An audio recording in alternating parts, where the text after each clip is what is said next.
अस्सलाम वालेकुम, एक बार फिर से खुशामदीद मेरे यूट्यूब चैनल स्टिचिंग पावर में। आज हम ये खूबसूरत सा वी शेप नेक बनाएंगे, जिसके लिए हमने इस तरीके से लंबाई में फ्यूज़म कट कर ली है। जो फ्यूज़म की चौड़ाई है वो हमारे पास 1.5 इंच है, 1.5 इंच हमारे पास इसकी चौड़ाई है। और जो लंबाई आप इसकी जितनी भी रखना चाहें उसी हिसाब से आप इसकी लंबाई रख सकते हैं।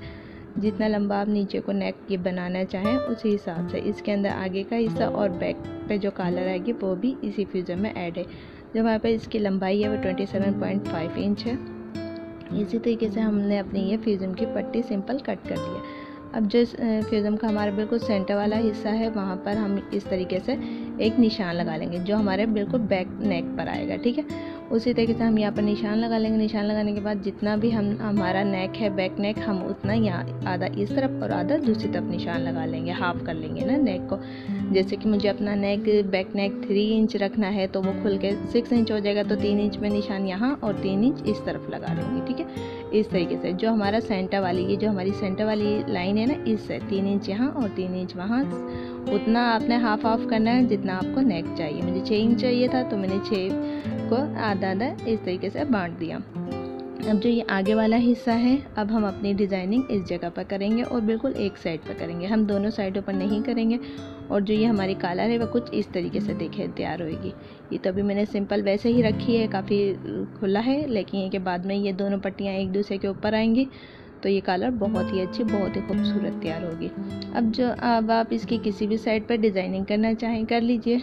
तो मैंने डिज़ाइनिंग के लिए छोटी सी एक डब्बी ली है, जिसकी मदद से मैं इस पर गोलाई लगाऊंगी, गोलाई का निशान बना लूँगी। इसी तरीके से देखें, ये जहाँ पर ये कॉलर है ना, यूँ इस तरीके से फोल्ड हो रही, जहाँ हमने निशान लगाया था बस यहाँ तक हम इसके एक साइड पर निशान लगाएंगे। ठीक है, सबसे पहले आप इस पर आधा इंच पर यूँ एक लाइन ड्रॉ कर लीजिए, बिल्कुल वहाँ तक जहाँ पे आपकी कॉलर शुरू हो रही है, बैक नेक जहाँ से शुरू हो रहा है ना वहाँ तक। बस इस तरीके से आपने यूँ एक आधा इंच की यूँ लाइन एक ड्रॉ कर लेनी है। मैंने पहले लाइन ड्रॉ करने के बजाय पहले ही मैंने इस पर निशान ये इस तरीके से गोलाई बनानी चाहिए, तो उसमें समझाने में थोड़ा मुश्किल हो रहा था, तो इसलिए सबसे पहले आप आधे इंच पर यूँ निशान लगा लीजिए। आधे इंच के बाद जितना भी फैब्रिक है वो जितनी भी हमारी फ्यूज़म है ना, उस पर इस तरीके से यूँ किसी भी गोल चीज़ की मदद से आप इस तरीके से गोलाई दे दीजिए। इसी तरीके से हम इस पूरे आगे वाले से इस हिस्से पर इस तरह गोलाई दे देंगे, वहाँ तक जहाँ पे हमारी बैक नेक शुरू हो रही है। देखें, यहाँ पर थी हमारी बैक नेक, हमने वहाँ ला के स्टॉप कर दिया इस तरीके से। अब हमने ये जो निशान बनाया ना, इसी के ऊपर हम कटिंग कर लेंगे और जितनी भी एक्स्ट्रा फ्यूज़म होगी ना उसको हम रिमूव कर देंगे। ठीक है, बस जिस तरीके से हमने ये गोलाई बनाई है, सेम इसी गोलाई के ऊपर हमने अपनी कटिंग कर लेनी है। कटिंग का ख्याल रखिएगा कि बिल्कुल सफाई से हो, क्योंकि कटिंग सफाई से होगी तो बाकी का काम भी बहुत ही ज़्यादा सफाई से हो जाएगा। हर चीज़ अगर अपनी जगह पे परफेक्ट होगी तो आपकी बनाई वो जो भी आप बनाएंगे वो बिल्कुल ही परफेक्ट बनेगा। लेकिन अगर कहीं भी ऊंच नीच हुई तो अगला जो स्टेप होगा वो ऑटोमेटिकली ख़राब हो जाएगा। तो इसलिए आप आराम आराम से बिल्कुल सफाई के साथ कर लीजिए। ये देखिए, ये हमारा इस तरीके से कट हो चुका। उसके बाद मैंने इसे इस तरह एक्स्ट्रा फैब्रिक पर पेस्ट कर लिया। ये एक्स्ट्रा फैब्रिक हमारा इतना है कि फ्यूज़म के बाद भी देखें इतना हिस्सा इसका बच रहा है। अब हम इस फैब्रिक को इस तरीके से फोल्ड करेंगे और बिल्कुल इसकी गोलाई वाली शेप में हम सिलाई लगा लेंगे। जिस शेप में ये हमारी फ्यूज़म कट है ना, उसी शेप में हम बस इस पर सिलाई लगा लेंगे। और ये बैक वाले जो बाकी का हिस्सा है, इस पर भी अगर आप सीधी सिलाई लगाना चाहें तो लगा लें, वरना उसकी ज़रूरत नहीं। ये हमने इस तरीके से इसके ऊपर सिलाई लगा ली। अब जिस तरीके से हमने इस पर सिलाई लगाई है उसे हम कट कर लेंगे और फिर इसे सीधी तरफ टर्न कर लेंगे। थोड़ा थोड़ा हम सिलाई का मार्जिन छोड़ेंगे, ज़्यादा नहीं छोड़ना, बिल्कुल थोड़ा थोड़ा सा, और हम इसे कट कर लेंगे। मेरी वीडियो बहुत फास्ट है, लेकिन ये क्या आप इतना स्पीड में काम मत कीजिएगा, वरना आपका ये कपड़ा ख़राब हो जाएगा और डिज़ाइन भी सारा ख़राब हो जाएगा। ये मैंने इसे कट कर लिया। कट करने के बाद इसे सीधी तरफ टर्न कर लिया है। टर्न करने के बाद अच्छे से इसे प्रेस कर लीजिए। प्रेस करने से जो भी फ्यूज़म में थोड़ी सी सिलवटें आ जाती हैं वो ठीक हो जाएंगी। अब आप इसके बिल्कुल किनारे पर जिस शेप में ये कटिंग हुआ है उसी शेप में बिल्कुल आहिस्ता आहिस्ता इस पर मशीन चला लीजिए और जितना भी ये एक्स्ट्रा फैब्रिक था इसे अंदर की तरफ प्रेस की मदद से फ्यूज़म के साथ साथ अंदर की तरफ फोल्ड कर लीजिए। अब ये तो हमारी जो नेक था वो तो रेडी हो गया है, जो हमने इस पर डिज़ाइनिंग करनी थी। अब हमने यही डिज़ाइनिंग अपनी इस शर्ट पे लगानी है, तो अब हम यहाँ पर नेक कट करेंगे। देखिए, ये हिस्सा इस तरीके से यूँ आएगा। तो अब हम इस स्ट्रिप की लंबाई ले लेते हैं कि हमारे पास ये स्ट्रिप कितनी लंबी है। क्योंकि यहाँ पर ये शोल्डर इस तरीके से ज्वाइन हो जाएंगे तो ये जो ऊपर कट है ये कट बिल्कुल यहाँ शोल्डर के पास आएगा।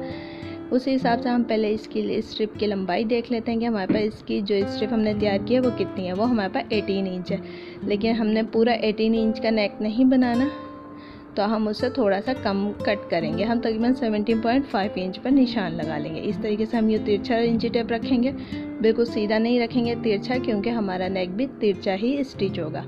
ठीक है, अब हमारे पास जो बैक नेक है, अब हमने उसे 6 इंच कट किया, 6 इंच रखा था ना, उसी हिसाब से हम 3.25 इंच पर यहाँ निशान लगा लेंगे, ताकि बस सिल्क हमारे पास 6 इंच ही आ जाएगा। और जो हमारे पास ये स्ट्रिप है, इस स्ट्रिप की जो हमारे पास चौड़ाई है वो हमारे पास 1.5 इंच थी। जब हमने पहले भी ये स्ट्रिप अपनी पैमाइश की थी तो हमारे पास 1.5 इंच ही थी। अब 1.5 इंच का हाफ होता है 0.25 इंच, तो हम 0.25 इंच के बजाय आधे इंच पर निशान लगा लेंगे, क्योंकि थोड़ा थोड़ा हमारा सिलाई में भी चला जाएगा।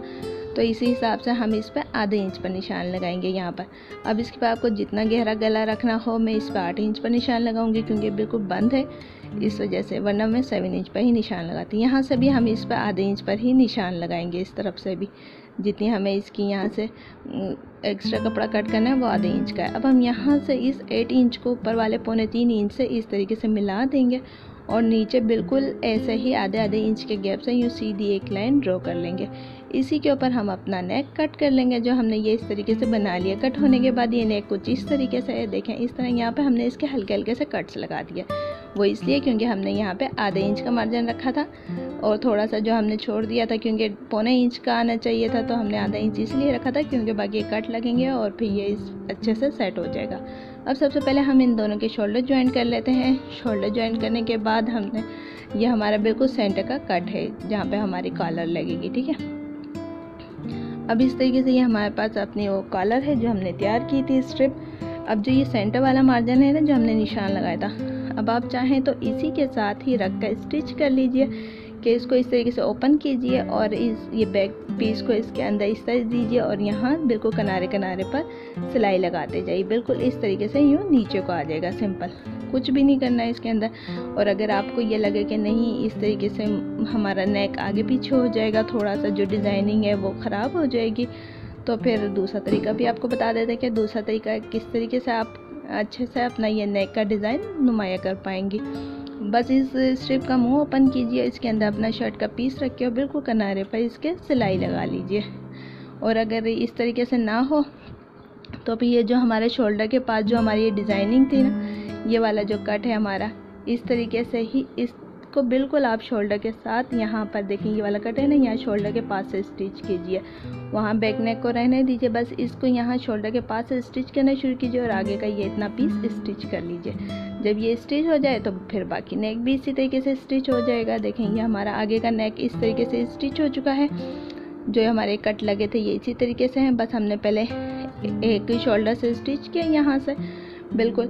अब हम यहाँ से बाकी का हिस्सा इस तरीके से स्टिच करते जाएंगे और बिल्कुल वहाँ नीचे तक स्टिच कर लेंगे। जितनी भी एक्स्ट्रा पट्टी होगी वो हमारी नीचे की तरफ निकल जाएगी। इस तरीके से ये क्या हमारा जो ये नेक का जो हमने निशान शोल्डर पर लाना था वो हमारा परफेक्ट शोल्डर तक आ जाएगा। इस तरीके से अब हम ये कॉलर के बिल्कुल किनारे पर सिलाई लगा लेंगे।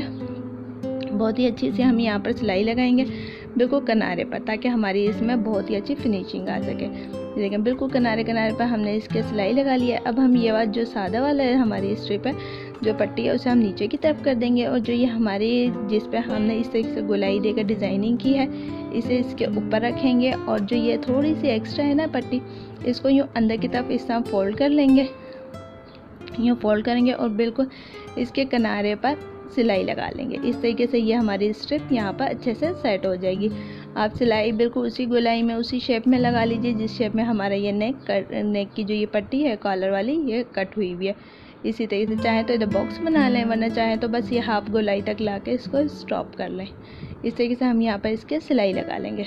यहाँ सिलाई लगाने के बाद ये देखिए कुछ इस तरीके से मैंने बस यहाँ इसकी गोलाई तक सिलाई लेकर आई थी, नीचे तक आगे तक नहीं लेकर आई।